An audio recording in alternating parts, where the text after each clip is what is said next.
Segment 3, Gold and Black Live. Want to thank our guest, Matt Painter, and of course, Tiffany Grimes as well. Always interesting stuff from Matt Painter, and Tiffany, a little bit new to the scene, but appreciated her time as well. Okay, now we're on to the meat and potatoes of what really is going to be an interesting game tomorrow afternoon when Purdue travels to College Park, Maryland, to take on the Terrapins. Noon kick on BTN. Tom, Maryland's an interesting football team. I mean, they've got a really good offense. They've proven that they could hang with Michigan. They stomped on Michigan State. And just as an overview, how do you see what is going to be the biggest challenge, you think, for Purdue tomorrow when it faces off against Maryland? Yeah, it's a pretty balanced offense. Looks like an explosive offense as well. People like to, talk about the aerial game for the Terrapins, and while it is very good, don't sleep on their ability to run the football. They've got a pair of running backs that have been pretty adept this year at moving the chains. I think they've fed off the fact that a lot of teams maybe have focused on that passing game, and it's opened up some avenues for the Terps to hit teams with their rushing attack. So, again, it's going to be another good test for this Purdue defense, guys. I think so far we all would agree that the defense has performed pretty well. And I tell you what, guys, against the rush, it's incredible. I don't think they've allowed a 100-yard rusher yet this year. And what's really amazing to me is I think they've only allowed one run of 20 or more yards all season through 5 games. So, again, that defense has performed very well, and they're going to get another test on Saturday in College Park. Yeah, Maryland has a gashing offense, Brian, and with Talia, the quarterback. I'm going to pronounce his name because I never. Tongo Bailoa. Yeah, you got it. I'll let you'll beat me to it. But really, a team that Purdue has been able to keep it in front of them for most of the year, like Tom talked about. You talked also though about the Purdue running game. Wrote about that this week. Is balanced? Do you see that more in Purdue's future offensively? Maybe because Aiden O'Connell still might not be 100%. We don't know that. But what do you see as in terms of how Purdue goes about its business offensively? Well, I think Purdue did a good job at Minnesota scheming some running success too. I've always thought Purdue has to be a team that has to throw the ball really effectively and then run off of that. I'm not going to move off of that at all.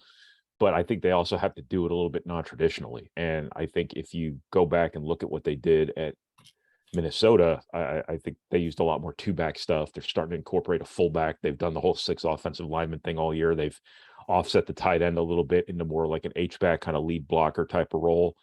And I think that stuff's important. I don't know if you've necessarily seen the end around stuff quite as much as you have from Purdue the last few years. I wonder if that will be part of if that'll be part of this at some point. Something to try to get the defense thinking east and west a little bit more.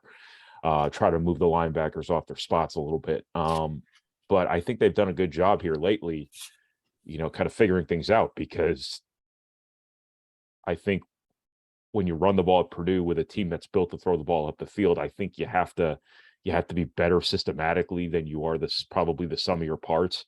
And I think that's certainly what Purdue was at Minnesota. I think they're starting to find some answers, but all those answers are on tape now too. So, we'll see if they're enduring, solutions that will carry through the entirety of the rest of the Big Ten season here. Yeah. Momentum. But they still got to throw the ball to be successful. That's the most. And I agree. I think that is true. And they still, as Tom's written about, and we've all talked about, they need to find another receiver to really step up, find somebody. I mean, Payne Durham, yes, but as a tight end, but another wide out that can help Charlie Jones. Tom, Purdue, this statistic means nothing to tomorrow's game. Purdue's beaten 5 ranked teams, I think, under Jeff Brom, 1-4 in that next game. Now they were only a favorite in 3 of those games, but what do you make of that? In terms of momentum, this is just a huge game in my view. In terms of, I know you can build a scenario that Purdue could still win the division even if they lose on Saturday and then win the rest. I get that, but this would be a big continue that momentum moving forward. It's hard to minimize Saturday's game at Maryland. Yeah, they've done a good job playing on the road of late. I Yeah. think they've won 5 of the last 6 Big Ten games away from Right. Osage Stadium. So, yeah, they bring their game with them when they pack their bags, at least the last couple of years. And you're right, guys. You know, I had opined, back in August, September, that October was going to be the make or break month. Not that that's a great revelation, but obviously 3 of the 4 games being on the road, you really needed to keep your head above water in this month. And so far, so good, just 1 weekend. But guys, when you look at what's left on the to-do list, this trip Saturday is going to have its challenges. Purdue's about a 3-point underdog of Maryland. But yeah, and then you have Nebraska at home, and then you go to Wisconsin. We know the issues with both of those schools. I guess what I'm trying to say is there's a chance for Purdue to really make some hay in October. So somehow, some way, guys, they can get out of the month with a 6-2 overall record heading into November. Yeah. Everything's on the table, obviously, right? I don't want to get way ahead of ourselves, but again, this month is shaping up, I think, in Purdue's favor. If again they can take care of business Saturday. This is a a Maryland offense that's averaging 35 points a game. And we all know the last 2 games, Purdue's offense has not exactly lit up the scoreboard for the reasons we all know under center. First, Austin Burton played, and then Aiden O'Connell not being 100% last week. I think this offense is going to have to hit its stride, get back to that early September mode if they want to win this game. They're not going to win this game, I don't think, 20-17. I think they're going to have to score upwards of close to 30 points. And I think Aiden O'Connell is obviously going to play. The big question, of course, is how healthy will he be? Will he be more like, again, the Aiden O'Connell of earlier this season? That's going to be the big key, guys. I do think I get the vibe that Jalen Graham is going to play, which will be a big boost to this defense, obviously, against this multiple threat Maryland offense. So that will be a heck of a nice addition to the defense, again, if number 6 is on the field. And I think it's trending that way, guys. Again, I think we're going to see Jalen play Saturday. Yeah, Brian, the over-under is 59. You're not a betting guy, and we're not a betting service. What are you taking on that? Do you think it's a high-scoring game tomorrow afternoon? Well, I think it might have to be, because I think Maryland will probably put some points on the board no matter how good how well Purdue's defense is playing. I think Purdue's got to get more points on the board. I mean, I've been saying that all year long. Yeah. Even at the start of the year, when you're scoring 10 points in the first half, 9 points in the first half, whatever it is, you gotta, this is an offensive program. You gotta fall back on what you're built to do. I think, Purdue just has to score more. This is not a composition here that I think you can count on winning low scoring games. And by low scoring, I mean 23-17, kind of stuff like that. Whatever the score was last week, 20-10, And yeah, things like that. I don't think that's an enduring, blueprint for success for Purdue. I think the model for Purdue has to be make a couple big plays, have 3 touchdowns on the board at halftime, things like that. That's just not been what they've been doing. And I think for as many answers as they found in the running game this past weekend at Minnesota, I think you still have to do a better job stealing a touchdown or 2 here and there by making a big play. And I think that comes out a little bit more against an opponent like Maryland than it does against Minnesota, because I do think Maryland will probably make a chunk play or 2 or 3 or 4 as they've been doing all year. So Purdue's just got to get more points on the board. yeah. True, I think, and I think I would agree with that.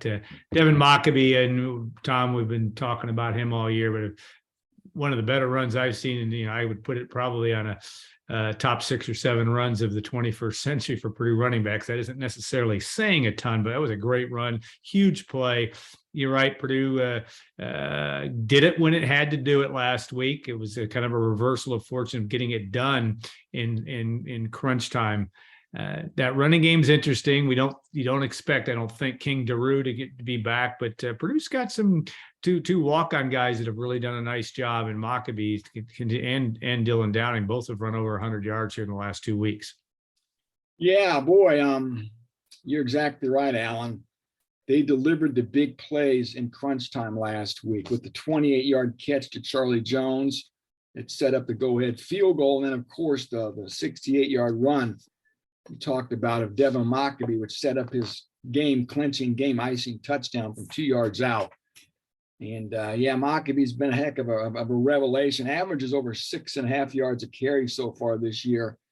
And you're right, boy, without King Drew for 3 games, Purdue certainly has not missed their number 1 running back because the play of Mockabee and obviously of Downing too. So it's been a nice boost to the offense.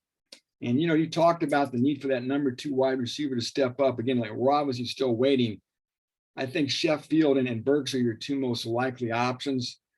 I don't get the sense Mershawn Rice is really going to take that next step. I could be wrong. And Tyrone Tracy, guys, I think Tyrone Tracy is what he is. I think he does struggle to get separation in his routes. I don't think he's real comfortable catching the ball, especially deep downfield. He's only carried the ball 4 times this year. And I think most of us thought he was going to be a big hub of this offense, and it just hasn't happened.